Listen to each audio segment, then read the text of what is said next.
Now let's connect all the components to each other and to the motherboard. This is the DVD-ROM drive. Here is the connection for the audio cable. Here are the jumpers for configuring the drive. Make sure you have set these to the slave setting as we described in Chapter 9. Next is the IDE interface connector. And this is the connector for the power cable. Here we have the audio cable that will connect here and then attach to the sound card.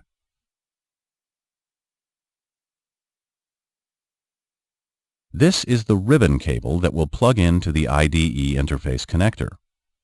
The connector has a notch, so it will only fit in one way. This is the power cable.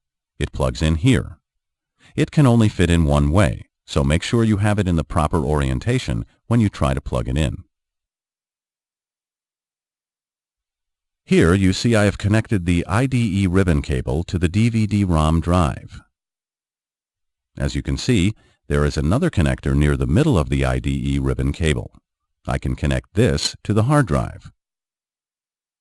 Now I am ready to connect the power cable to the DVD-ROM drive.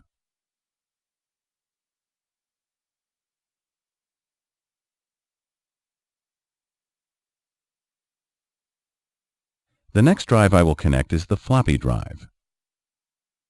This small white connector is the power connection for the floppy drive.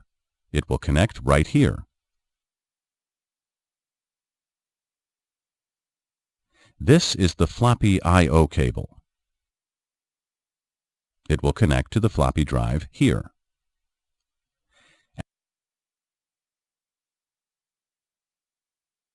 After you have connected the power cable and I/O cable to the floppy drive, we can move on to the hard drive. This is the IDE interface connector of the hard drive. You will notice it is exactly the same as the connector on the DVD-ROM drive. Here we have the jumpers for the drive. Make sure you have set these to the master setting as we described in Chapter 8. After you have connected the ribbon cable and the power cable to your hard drive, we can look at our work. Here we have the connections of the DVD-ROM drive, the audio cable, the IDE ribbon cable, and the power cable. The floppy drive I/O cable, the floppy drive power cable, the hard drive IDE ribbon cable, and finally the hard drive power cable. Now we can begin connecting the drives to the motherboard. First, we can connect the cable coming from the floppy drive to the floppy drive interface connector. This connector will be labeled on your motherboard. Next, we will connect the IDE ribbon cable that is attached to the hard drive and DVD-ROM drive. This needs to plug in to the primary IDE interface connector. This will also be labeled on your motherboard. Make sure the connection is nice and snug. Here you can see all of our drive connections are complete. You might want to review this section if anything is unclear.